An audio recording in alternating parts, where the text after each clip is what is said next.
اہم خبر ہے کہ آپریشن غضب الحق کے تحت پاک فوج کی افغانستان میں جوابی کارروائیاں جاری ہیں۔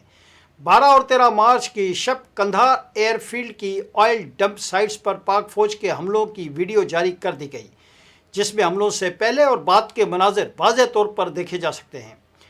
سیکیورٹی ذرائع کے مطابق پاک فوج نے Kandahar airfield oil storage sites کو نشانہ بناتے ہوئے تباہ کر دیا۔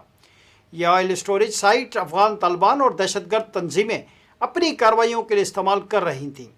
سیکیورٹی ذرائع کا کہنا ہے کہ آپریشن غضب الحق کے تحت کارروائیاں اہداف کے حصول تک جاری رہیں گی۔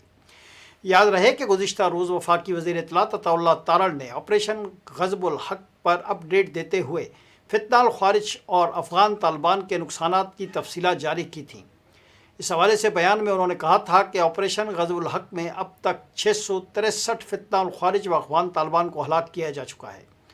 عطا اللہ تارڑ نے یہ بھی کہا تھا کہ آپریشن غضب الحق میں اب تک 887 سے زائد فتنہ الخوارج و افغان طالبان زخمی ہوئے ہیں۔